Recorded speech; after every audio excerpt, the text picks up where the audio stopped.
9월 5일 저녁 7시 55분 지나가고 있습니다. 조선일보 9월 3일자 신문에 이어령 씨라고 그냥 표현할게요. 무시해서 뭐 씨라고 하고 존경해서 선생님이라고 한다기보다는 그냥 일반화로 부르려고 그럽니다. 그 이어령 씨가 연세가 많죠. 저보다야 뭐 당연히 박식하고 연세도 많고 경험도 많으신 분인데, 이런 제목의 그 칼럼이 실렸습니다. BTS 몸짓에도, 그러니까 방탄소년단 몸짓에도 막춤이 녹아있다. 토박이 문화에 다음 100년이 달려있다. 그러면서 그 근대화되기 이전에는 대륙 문화가 지배를 했다. 지난 100년에는 해양 문화를 받아들여서 발전을 했다.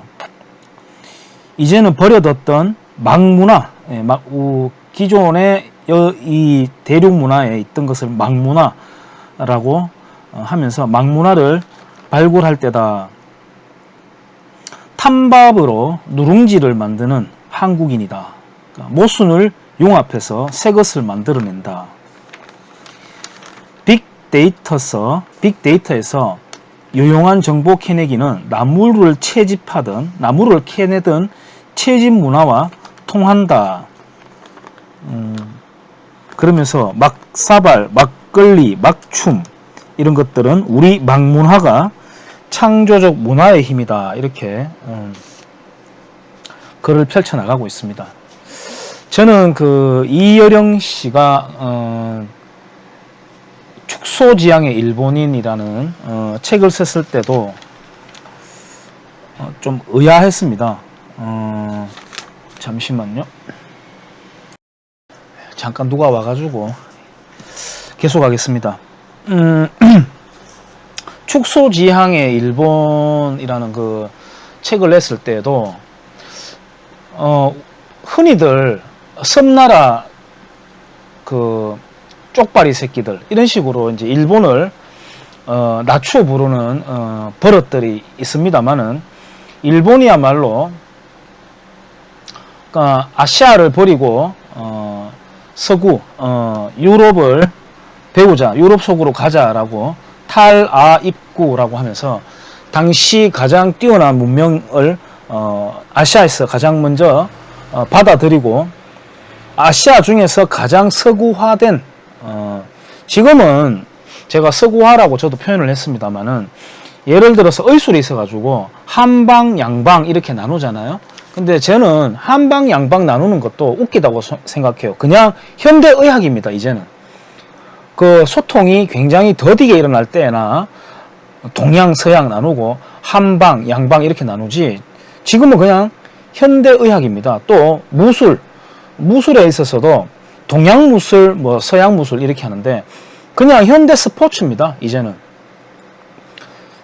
그런 차원에서 어쨌든 과거에는 서양의 그 문명을 가장 빨리 받아들여 가지고, 지금 일본이 보면 이렇게 그 의장대가 나와 가지고 외국의 그 정상급을 이렇게 영접할 때나 이럴 때 보면 완전히 영국 냄새가 나요.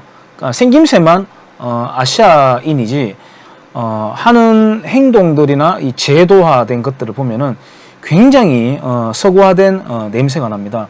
그만큼 개방적이고 한 나라를 축소지향의 일본 이렇게 하면서, 그거는 너무 무리하게 자위하는 것이다, 이런 걸 제가 느꼈었는데, 지금도 저는 이분이 말하는 게 제가 감히 이분을 지적할 수 있겠습니까마는 듣는 분들이 판단하시고, 근대화 이전에는 대륙 문화가 지배했다. 그건 당연한 거죠. 뭐 근대화 되기 전이니까 대륙 문화가 지배했다는 거니까 이 말만 바꾸어 보면은 대륙 문화라는 거는 근대화와는 반대였다라는 말이 되네요. 자기가 스스로. 그 다음에 지난 100년 동안 해양 문화를 받아들여서 발전했다. 맞는 말이기도 하고 틀린 말이기도 합니다. 우리가 직접 받아들이지 않았습니다. 일본은 받아들였고 우리는 열려 버려진 것입니다. 우리가 직접 연 것이 아니니까 외부에서 우리를 강제로 열어버린 겁니다. 일본의 식민지 근대화 가지고 자꾸 시끄럽고 한데, 근대화된 거 맞지 않습니까? 왜 그렇게 솔직하지 못한가 모르겠어요. 강제로 문이 열려도 어쨌든 근대화는 됐잖아요. 결과적으로는.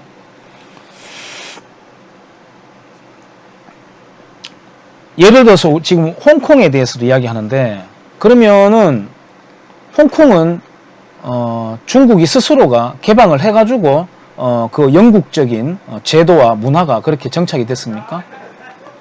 전쟁에 져가지고 그 보상으로서 영국이 가져가고 섬을 그렇게 풍요롭고 자유로운 섬으로 만들어 버렸잖아요. 그러면은 조선 땅에 일본이 들어와 가지고 근대화를 시킨 게 근대화 식민지론이라는 식으로 공격을 하려면 왜 홍콩에 대해서는 영국의 식민지 근대화론이다라고 말을 못 하나요? 결과적으로 볼 때는 근대화된 거 맞잖아요. 어쨌든 지난 100년 동안의 해양 문화를 받아들였다고 하는데, 받아들인 게 아니라 강제로 열린 것입니다. 탄밥을 누룽지로 만드는 한국인이라고 했는데요. 왜 밥을 태웁니까? 밥을 왜 태우나요? 조리 시설, 조리 도구, 그 다음에 불을 지피는 기술력이 후진적이니까 밥이 타는 거 아니에요?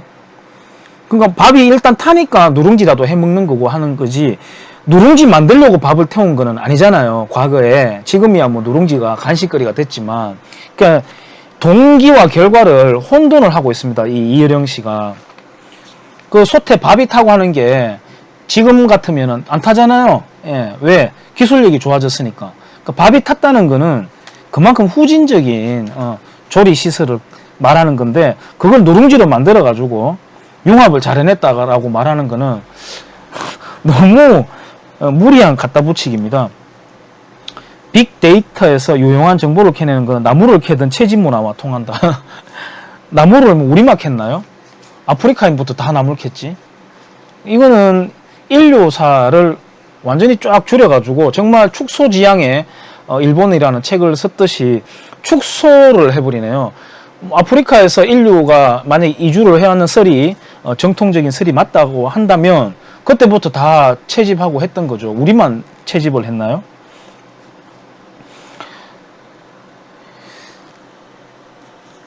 만약에 여러분들한테 시간과 돈이 주어진다면 꽹가리 치는 거를 보러 가겠습니까? 아니면은 오페라를 보러 가겠습니까? 또 한 가지요. 여러분들에게 시간과 돈이 주어진다면은 영국에 가서 유럽에 가서 손흥민 선수 나오고 호나우두 나오는 축구를 보겠습니까? 우리의 전통 제기차기를 구경하겠습니까? 만약 우리한테 원래 녹아있는 문화가 있다 칩시다. 그게 있다면 그러면 왜 그렇게 망해버렸나요? 그리고 이승만 대통령으로부터 시작된 서구형이라고 제가 표현을 할게요. 지금은 보편적인 거지만 서구형 자유민주 체제를 들이면서 이렇게 발전을 해왔는데, 그러면 그 전에 우리한테 녹아있는 그 문화가 그렇게도 훌륭하다면 왜 이렇게 극명하게 갈려버렸나요? 저는 이분은 너무 갖다 붙이기를 많이 심하게 한다는 생각을 갖게 하고요. 그 다음에 제가 앞선 우리가 갖고 있던 어떤 제도, 체제, 문화와 지금 우리가 누리고 있는 이 체제를 비교하는 걸 간단하게 한번 비유해서 설명을 해드리자면, 예를 들어서 잠시만요. 제가 가르치는 것 같아가지고 좀 죄송하긴 한데 예를 하나 들어보겠습니다. 비행기가 있는데요. 비행기가 전투 상황에 출격을 다 했단 말입니다. 아주 많은 비행기들이. 그런데 격추가 된 비행기들이 많이 있었고 무사히 복귀한, 무사히는 아니지만 좀 상처를 입었지만 복귀를 한 비행기들이 있는데, 복귀한 비행기들은 모조리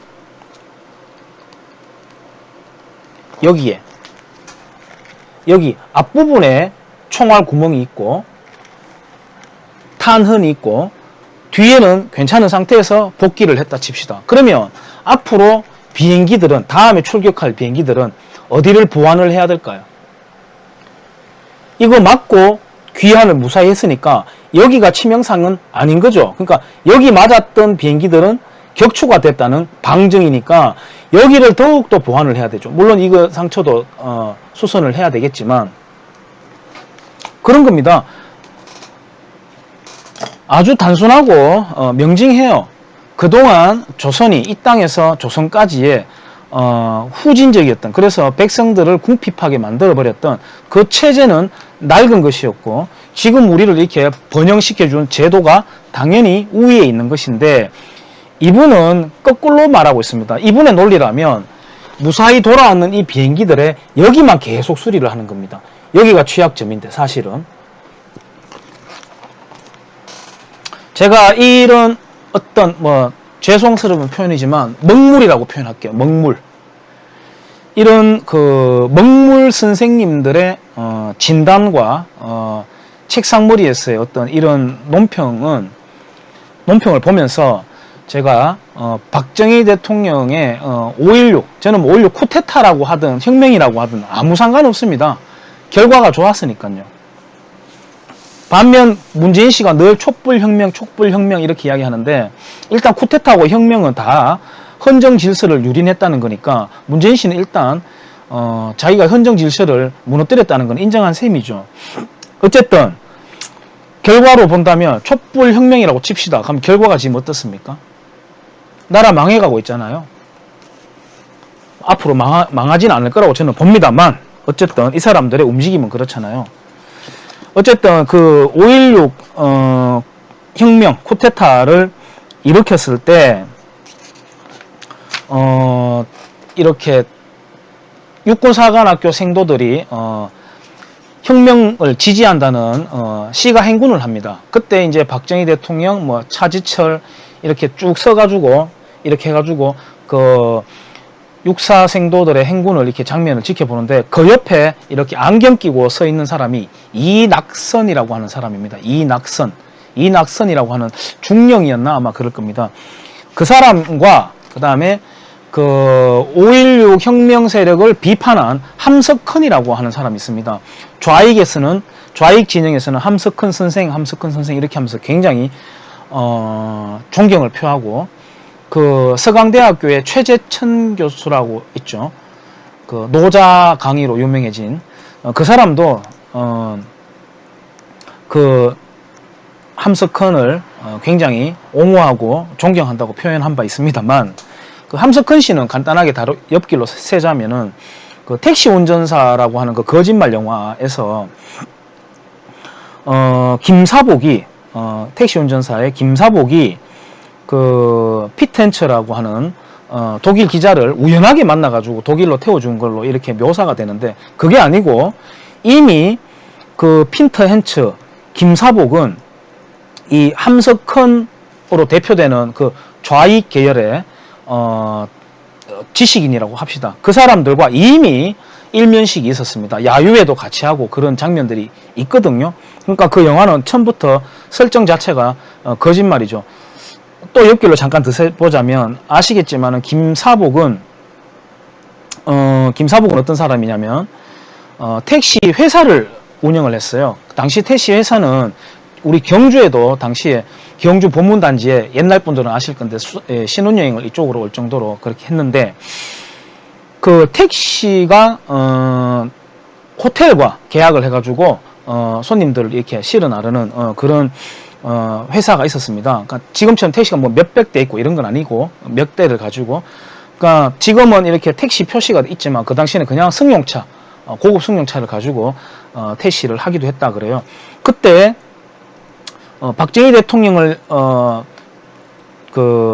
시해하려고 시도하다가 유경수 여사를 피살해버린 문세광이가 김사복의 택시 회사에 택시를 타고 다녔습니다. 그렇게 감자줄기처럼 이렇게 역사가 사건들이 연결된 게 있습니다.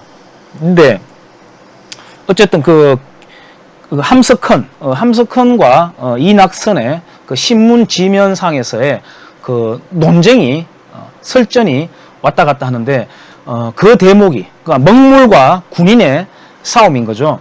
그 대목이 생각나가지고 제가 이 책을 꺼내들었습니다.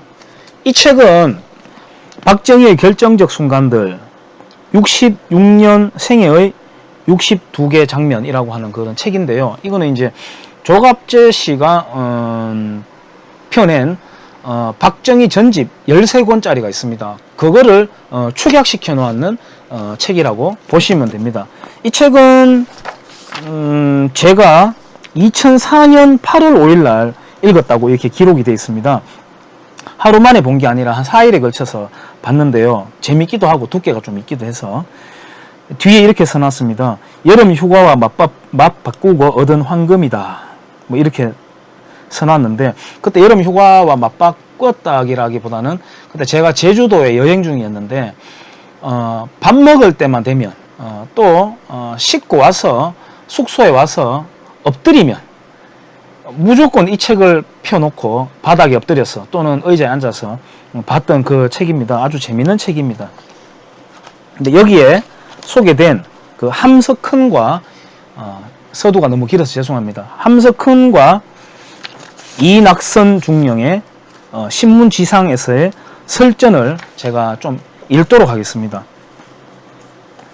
1963년 7월 16일자 조선일보 일면에 종교인 함석헌의 기고문이 3천만의 울음으로 부르짖는다라는 제목으로 실렸다. 함석헌은 박정희의 쿠데타 직후 월간지 사상계에 5.16을 어떻게 볼까란 제하의 글을 실어 군사혁명을 신랄하게 비판했었다. 많은 지식인들이 군사혁명의 불가피성을 인정하고 있던 당시 확실하게 이를 공개적으로 비판한 글로서는 최초였다. 7일간 연재된 조선일보 기고문에 함석헌은 박정희 정부를 전면적으로 부인하는 주장을 폈다. 함석헌 선생은 그 CR이라고 하는 그 책도 있습니다만은 민중에게 또 백성에게 뭔가를 가르치려고 하지 마라. 이미 그들 마음속에는 CR이 있다. 이런 식으로 CR론, 소위 CR론을 늘 펼치던 그런 사람입니다. 내용을 볼게요. 박정희님, 당신은 군사 쿠데타를 한 것이 잘못입니다. 나라를 바로잡자는 목적은 좋았으나 수단이 틀렸습니다. 수단이 잘못될 때 목적은 그 의미를 잃어버립니다. 우리의 국시는 반공이 아니라 데모크라시입니다. 웃기죠?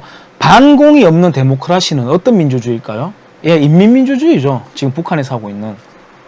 데모크라시는 그 자체로 완벽하지 않습니다. 물론 완벽한 제도에 없겠습니다만은 반공이라는 그 속에 바로 자유가 있고 자유민주 제도가 있고 시장 경제가 있습니다. 그러니까 지금은 반공이라는 그 용어 자체가 아주 촌스럽고 구닥다리 같은 용어로 이렇게 전락을 했습니다만은 저는 반공이라는 그 두 글자만큼이 정말 명확하게 철학을 담고 있다고 생각해요. 물론 저는 반공에서 멸공으로 가야 된다고 주장하는 사람입니다. 함석헌은 7월 22일 오전 서울시민회관에서 귀국 보고 강연회를 가졌다. 3,500명을 수용하는 시민회관의 1, 2층이 꽉 찼다. 주로 청년 학생들이었다. 하여튼 청년 학생들, 어린 사람들을 이렇게 선동하기는 참 옛날이나 지금이나 좋았나 봅니다. 강연회장에 입장하지 못한 청중들은 스피커를 바깥으로 내어달라고 아우성을 쳐 기마경찰이 질서 유지를 위해 출동할 지경이었다.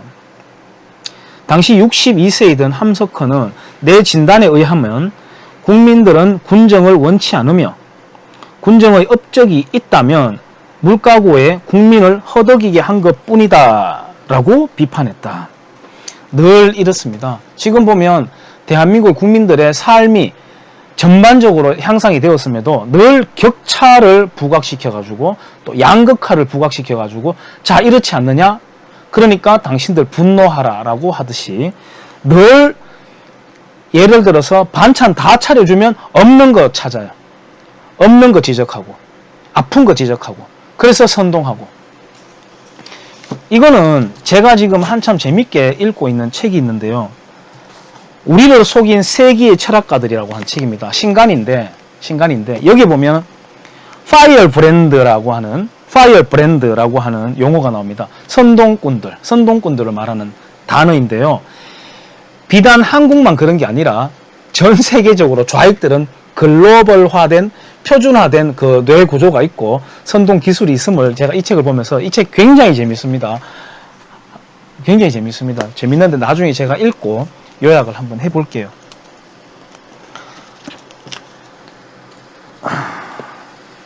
이후 함석헌의 대중 강연은 대전 등 지방으로 이어졌다. 그는 군인은 군복을 벗고 3년이 지나야 사람이 된다. 굉장히 모욕적으로 비하시키죠. 반드시 군에서 혁명이 일어날 것이다. 군인들, 상사의 명령에 기계처럼 움직이는 졸병들이란 표현을 쓴 것으로 최고회의에 보고되어 군인들을 격앙시켰다. 군인들을 개 취급했으니까. 함석헌은 예정된 강연이 취소되는 일이 일어나자 이것이 군사정부의 압력 때문이라고 격분하여 8월 16일자 동아일보에 정부 당국에 들이대는 말, 들이대, 예. 김원국 씨처럼 글을 실었다.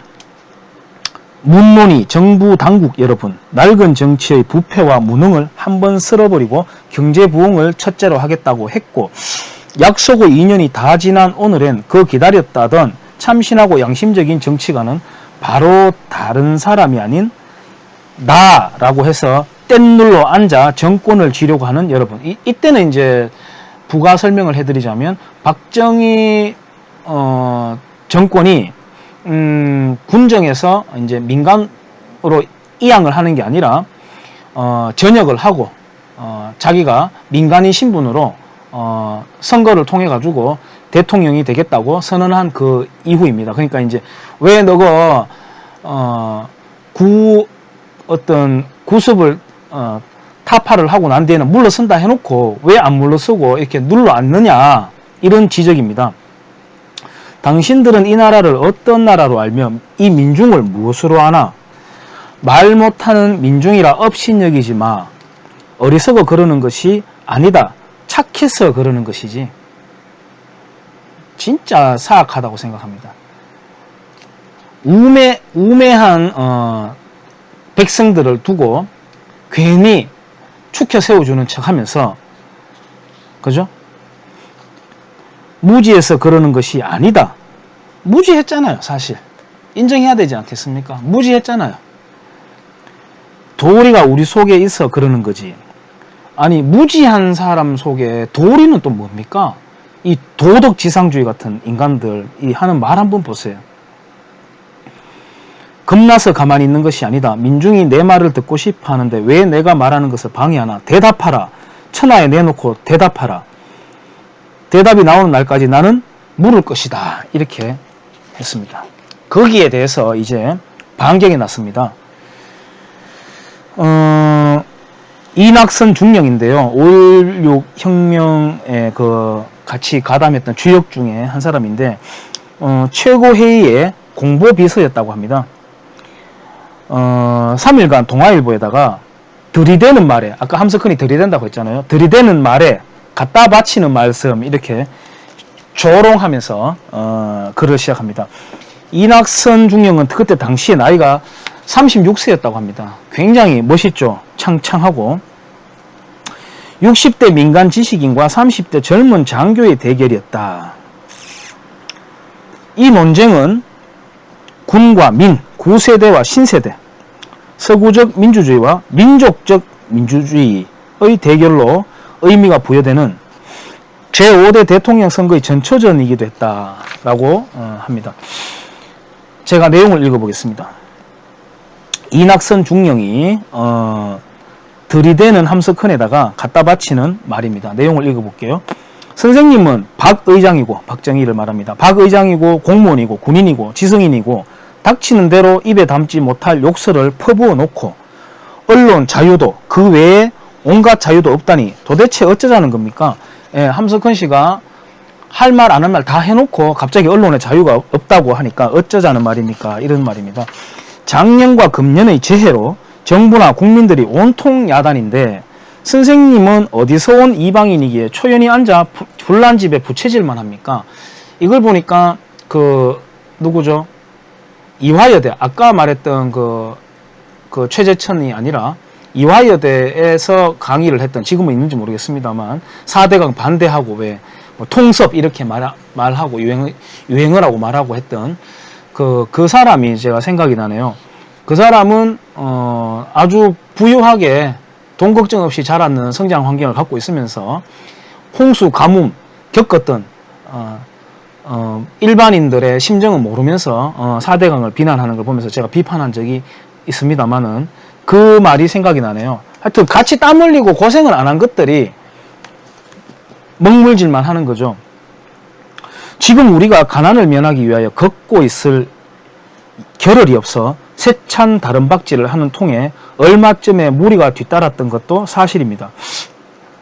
혁명 정부는 어리석게도, 반어법입니다. 어리석게도 국민을 편안히 쉬지 못하도록 했습니다. 어리석게도라는 말은 선거에 전혀 도움이 되지 않는다는 거죠.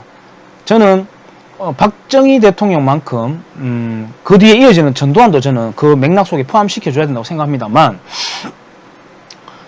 국민들에게 정말 그 인기 정치가 아니라 정말 솔직하게 우리 일합시다, 우리 땀 흘립시다, 손에 굳은 살이 박혀야 됩니다. 1등석에 앉아가는 그 고운 소녀의 소나 나는 그 손이 밉다라고 그런 시도 있는데 우리 일해야 됩니다라고 하는 솔직한 주장을 했던 정말 유일무이한 리더였다고 저는 생각합니다. 혁명정부는 어리석게도 국민을 편안히 쉬지 못하도록 했습니다. 농길을 넓혀라, 부엌을 개량하라, 호미자루를 길게 하라, 리어카를 이용하라, 돼지를 길러라, 가을가리를 하라, 퇴비를 많이 만들어라, 자동차는 고, 스톱, 신호를 잘 지키라, 양담배를 피지 마라. 양담배 피지 말라는 거는 뭐 그때 당시에서는 그렇지만 지금의 관념에서는 조금 너무 국수적이네요. 깡패를 잡아라고 했습니다. 그래서 요 다음에 표 찍을 때 한번 보자. 사람들이 벼른다는 거죠. 그런 말도 들었습니다. 5.16은 결코 인기를 얻기 위한 것이 아니었습니다. 이낙선은 군대가 민주주의와 동떨어진 존재라는 주장에 대해서 이렇게 반론하면서 군사 문화의 논리를 당당하게 내세운다. 계속 읽겠습니다. 이낙선의 말. 선생님은 군에서 부정선거에 항거한 일, 정군운동, 군대를 정화시키는 운동, 소위 하극상 사건이 왜 일어났는지 알 까닭이 없습니다. 선생님이 해박한 지식을 과시할 때 우리는 주견 있는 총명으로 답할 것입니다. 선생님이 뇌 조직의 발달을 뽐내신다면 우리는 건전한 심신으로 맞세우겠습니다.